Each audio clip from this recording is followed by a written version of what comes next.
টাকা দিয়ে সুখ কেনাও যায় না, সুখ কিনতে হয় মন দিয়া। সুখ আসে কলিজা থেকে, সুখ আসে কলিজা থেকে।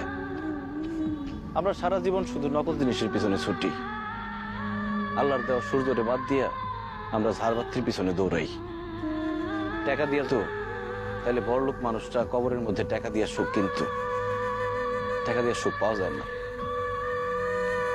তুমি যদি আমার সাথে থাকতা, আমি হয়তো তোমার টাকা পয়সা, বাড়ি গাড়ি, স্বর্ণ অলংকার কিছুই দিতে পারতাম না, কিন্তু তোমার আমি মাথায় তুলে রাখতাম, পাখির মতো বুকের মধ্যে জড়ায় রাখতাম। সেটা আমি পারি নাই। তুমি আমার সেই সুযোগ দাও নাই। তুমি আমার ছেড়ে চলে যাওয়ার পর কটা রাত যে আমি ঘুমাইতে পারি নাই, সেটা শুধু আমি জানি আর আমার আল্লাহ জানে।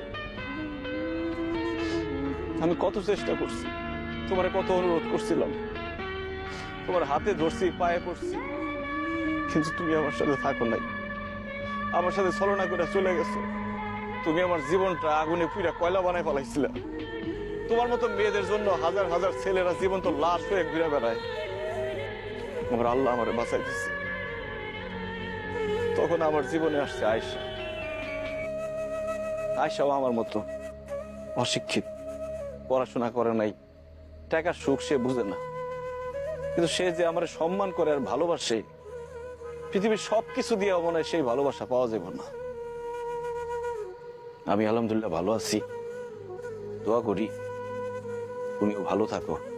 তোমার প্রতি আমার কোনো রাগ অভিমান নাই। তুমি তোমার ভুল বুঝতে পারছো, আল্লাহর কাছে মাপ চাও, আল্লাহ সুখ দিতে পারে। ভালো থেকো।